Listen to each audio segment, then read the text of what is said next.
All right, everyone. So now we're going to go through the next tabs in the system, which is adding a release of information. So before we even search for our client, George, we want to enter data as, make sure we're entering data as the correct project.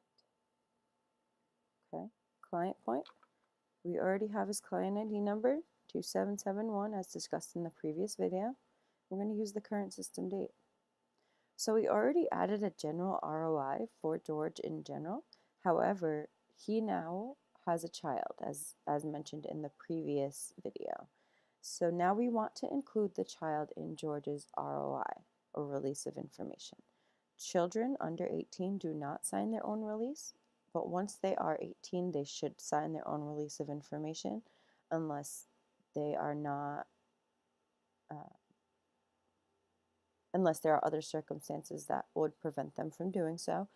However, in this case, we are going to add a release of information to the child from George, who's the head of household profile. So we're going to click on the pencil. We see that this is the correct provider because we are entering data as, and that this is the project that George will be entering.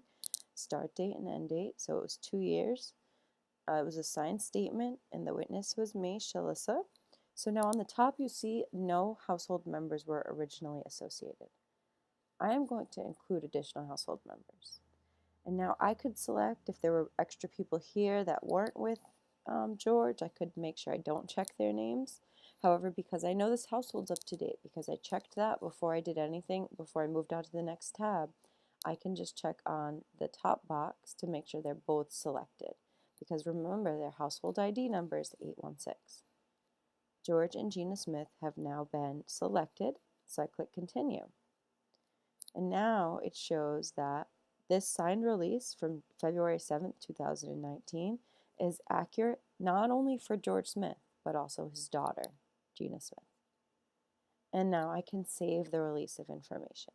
However, remember, there is an option if you haven't already to upload the ROI, which I did here. The parents do not need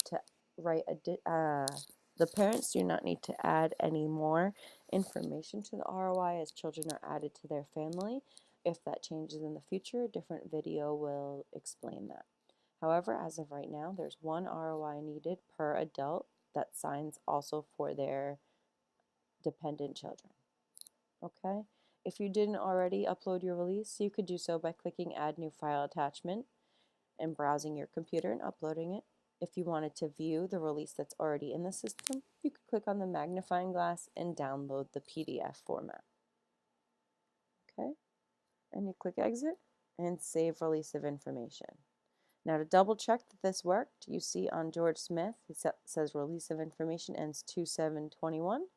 When we switch to another household member on the top right, when we go to Gina Smith, we click Submit, we see that the ROI is also now on her profile.